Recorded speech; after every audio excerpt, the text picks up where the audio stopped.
You've done the right thing. You've insulated your ceiling. You've insulated your underfloor. But you're still cold. Best you finish the job. And to match your walls. Hilary, another C, Calvert. That's what I meant, Hilary. Welcome to the show. Good on you. Where is she? Good afternoon, Michael. What do you think about women calling other women the C word? It's one of my forbidden words, as it were, that I never use. And I'm not a very selective word user, but that's out there for me. It breaches, essentially, even apart from it being poor taste, very poor discipline and other things, it was a standard round Parliament basic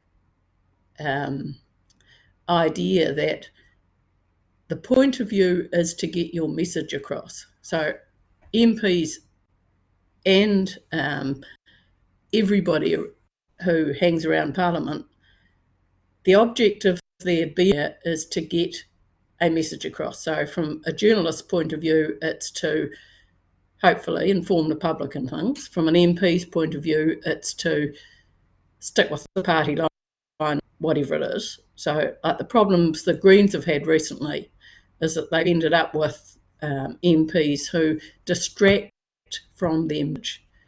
So their message, I don't know what the Greens' message is anymore, but we've been so distracted by MPs' behaviour. And that's essentially what Andrea's done in this case. She's absolutely distracted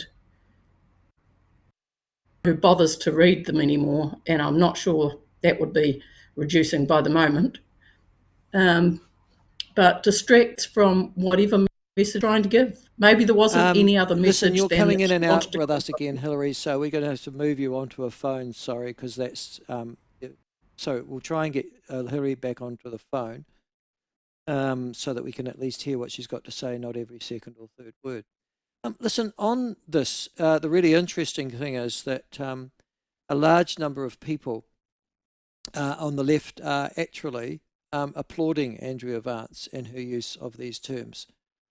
So remember, this is the same left people who said that those sorts of terminology and the way of dressing female MPs was sexist, wrong, horrible, and should be outlawed. Remember those ones? Yeah, well, now they seem to be endorsing it. Hilary, I think we've got you back on the phone. Obviously, that connection is not good enough for us, so we've got to try and improve that for next week, hopefully. But Hilary is here now. I think you're with me now, aren't you? Yes. Now, yes, you were saying that all these sorts of shenanigans, and you use the Greens as an example, tend to distract you from the message.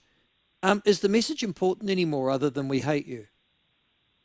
I don't know whether Andrea Vance's messages, she has any other message, but if that's all the message she has, then journalism would not be the right place for her, really.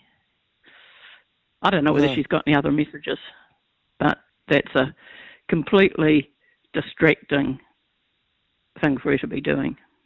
Do you think now, though, and I'm thinking out loud, that it's going to now set a new low standard in which you're going to see more of that from female journalists at Parliament if they don't like something? Well, it might be from female, or it might be from male, or equal opportunities employer again. But if the rest of us try and encourage in any way we can journalists to get back to their knitting, that would be useful. Just give up this stuff. It's just silly. And it just encourages people not to bother listening to you, and then you haven't got advertisers, and then you don't exist, really, as a mainstream media.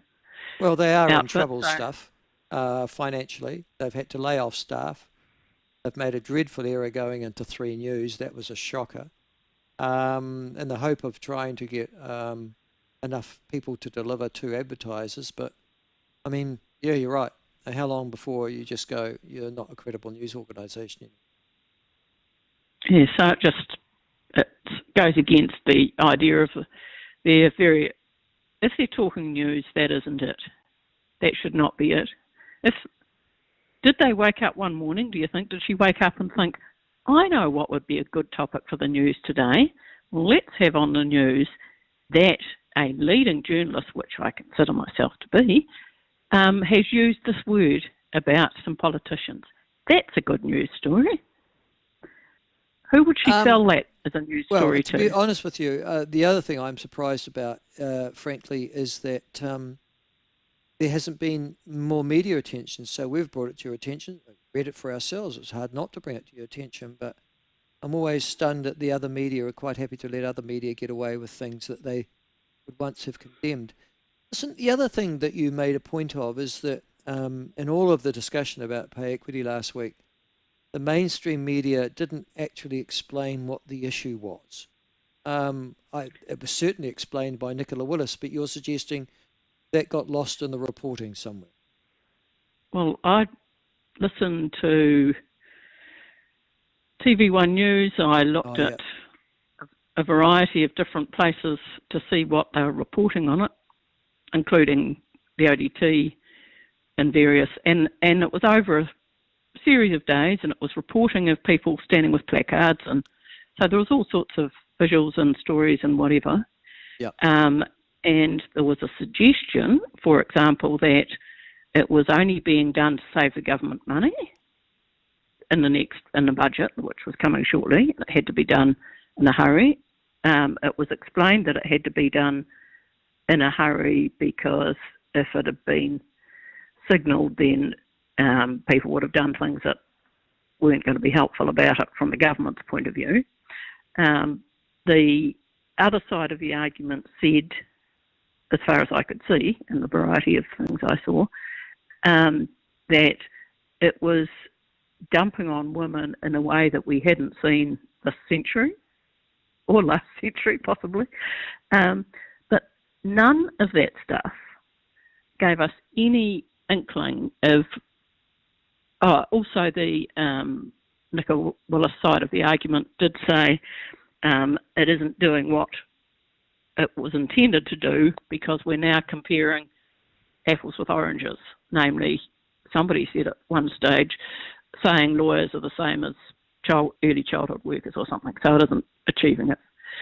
Now, I'd have thought if we had something called journalism in the country, we would have had people saying, this is the context, this is the background of this. This is, from one side, they're saying comparisons aren't properly being made, and this is what people are comparing them with. And for the other side, there's, just give us some, I still don't know whether it's reasonable or not. The actual legislation, I have no idea who it's going to affect, because when we started, the idea that early childhood workers would be paid the same as teachers, or people in rest homes would be paid the same as people in hospitals, all those things seem sort of self-evidently reasonable enough. And then you say, well, women's industry should be paid the same as men's, and I'm thinking there aren't sort of industries in that way, like there's men midwives. Should they be paid the same as women midwives or not? Or are they, I get a wee bit lost as to whether what you're saying is if there is something a man is paid more for than a woman, we then try and find something else that women do that has some equivalent. I've got no idea, but I would have no more idea now than I did a week ago. Well, the other thing is, just on the issue itself, the primary ones who were most affected initially were teachers, actually. So the argument there was that teachers, and they were the first to object. Now, again, they went to the NZEI and they went, I think, to the PPTA and a variety of other teacher unions. There was a lack of balance, not only a lack of explanation, But I don't recall them interviewing or seeking to talk to anybody else other than those that they knew would be opposed. Is that how the Radio New Zealand and other media do the news now? The government comes up with something, will go directly to somebody who doesn't like that, will report it through the lens of the people who don't like it, and that then explains what the issue is. I mean, that doesn't seem to me a balanced mainstream media debate either, does it? It doesn't even explain what the issue is. No. So you not only don't have a debate. I mean, I would be happy to have the debate once the issue is described to me, and then you could have, here's the issue, and this is generally what would happen if you go in either direction and things, and then have somebody from each side saying, this is why I think what I think, and this is what I think that's fine. Put a context there, and then show somebody from different sides of the argument so we know what it is. They did the same thing with the treaty bill. They said there was 300,000 submissions and 90% of them were against it, and then I was told last week by somebody that they were against it because David Seymour was trying to get rid of the treaty as a document for Which was our just past untrue. or present. That's right. And I said, no, he's trying to figure out what it means. And I don't think he's even wedded to what he's put out there as what it means. He's just saying, here's a conversation. Here's what best I can come up with what it means. Any other ideas? And this person said, everyone knows what it means. Those 90% of the people who made submissions, they know what it means. All the experts know what it means. And I said, so what does it mean? And they said, well, everyone knows, everyone understands. And I couldn't get a decent answer. I then said, well, for example, one of the parts of the bill said Parliament is sovereign in New Zealand. So, is that what it means? And is Parliament sovereign in New Zealand? And they said, well, I mean, it's important that Maori get a say in Parliament. Anyway, does it matter?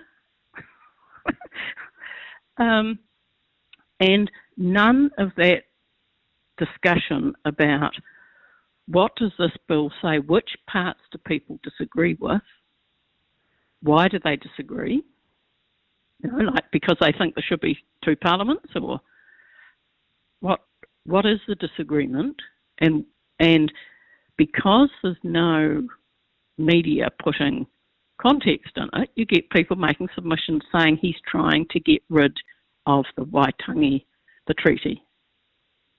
So, where did journalism go?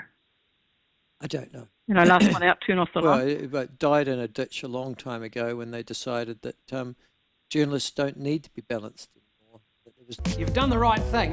You've insulated your ceiling. You've insulated your underfloor.